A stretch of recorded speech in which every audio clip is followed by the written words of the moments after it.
Push-ups are one of the most fundamental bodyweight exercises and are very popular. The movement is simple, can be done everywhere, and it's very effective because you are using a lot of muscles at the same time. Sounds good, right? The problem is that a lot of people concentrate on quantity instead of quality when doing push-ups. To avoid this, you should focus on these 4 points to make your push-ups perfect. Let's start straight with the number 1, the body position.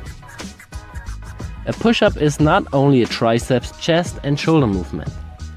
Most people neglect their tension in the abdominal muscles, the hips and the legs. Often they form an arched back and have a leg and body tension. To avoid this, tilt your pelvis backward and keep your butt squeezed tight. The movement gets a lot harder with this, but it's also more effective. The second point is the arm position. The arm position doesn't really matter in terms of the perfect execution.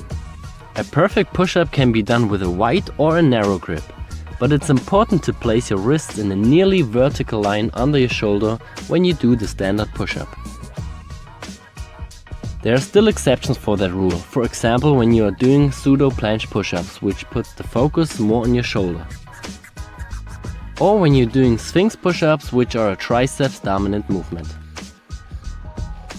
If you are working with standard push-ups and choose a wider grip, it involves the chest more than a close grip, and a close grip sets the focus more on your triceps. The only thing you should avoid completely are out-flared elbows, because this puts a lot of stress on your shoulder, which can lead to injuries. The closer you place your arms to the body, the more your elbows point backwards. The wider you place your arms, the more your elbows going away from your body, but they still point more backwards than to the side. The third point is the range of motion. This is quite simple, just don't cheat.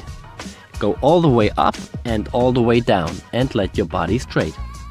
Don't decrease the range of motion by bringing your head forward or your hips down.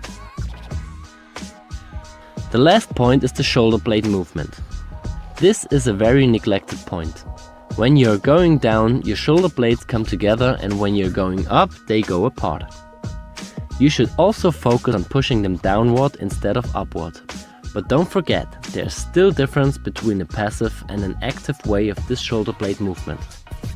If you are too weak in the shoulder girdle, your shoulder blades come together because you are not able to hold your body against the gravity.